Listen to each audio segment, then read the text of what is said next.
മലയാളത്തിന്റെ പുലിമുരുകൻ 100 കോടി ക്ലബിൽ. ഇതോടെ 100 കോടി ക്ലബിലെത്തുന്ന ആദ്യ മലയാള ചിത്രം എന്ന പദവി പുലിമുരുകന് സ്വന്തമാവുകയാണ്.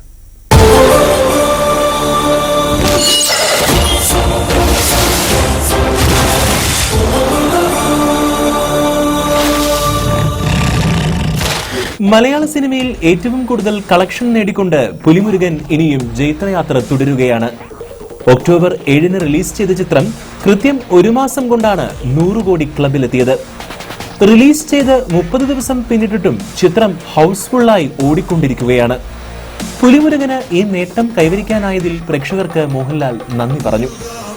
മോഹൻലാലിന്റെ തന്നെ ദൃശ്യം എന്ന ചിത്രത്തിന്റെ റെക്കോർഡുകൾ തകർത്താണ് പുലിമുരുകൻ 100 കോടി ക്ലബിലെത്തിയതും ഇനിയും കളക്ഷൻ തുടരുന്നതും.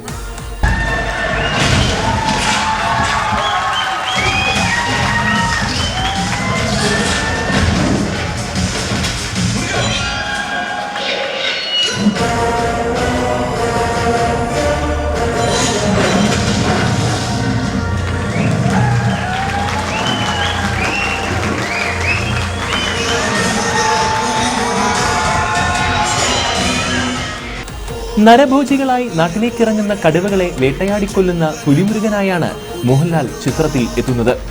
ഏറെ സാഹസിക രംഗങ്ങൾ നിറഞ്ഞ ചിത്രം കേരളത്തിലെ കാടുകളിലും വിദേശത്തുമായാണ് ചിത്രീകരിച്ചിരിക്കുന്നത്. ചിത്രത്തിന്റെ സംവിധായകൻ ഹിറ്റ് മേക്കർ വൈശാഖാണ്. ടോമിച്ചൻ മുളകുപാടം നിർമ്മിച്ച പുലിമുരുകന്റെ 2ാം ഭാഗം അണിയിച്ചൊരുക്കുന്നതിനുള്ള ആലോചനയിലാണ് ചിത്രത്തിന്റെ അണിയറ പ്രവർത്തകർ. കടുവകളുമൊത്തുള്ള മോഹൻലാലിന്റെ സംഘടന രംഗങ്ങൾ തന്നെയാണ് ചിത്രത്തിലെ ഏറ്റവും ആകർഷക ഘടകം. ഏറെക്കാലമായി തിയേറ്ററുകളിൽ നിന്നും അകന്നു നിന്നിരുന്ന മലയാളിയെ വീണ്ടും തിയേറ്ററുകളിലേക്ക് തിരികെ എത്തിച്ച ചിത്രം കൂടിയാണ് പുലിമുരുകൻ. നഗരങ്ങളിൽ നിന്നും ഗ്രാമങ്ങളിൽ നിന്നും ഒരുപോലെ കുടുംബത്തോടെ മലയാളികൾ പുലിമുരുകൻ കാണാനായി തിയേറ്ററുകളിലേക്ക് എത്തുന്നത് തന്നെയാണ് ഇതിന് ഉദാഹരണം.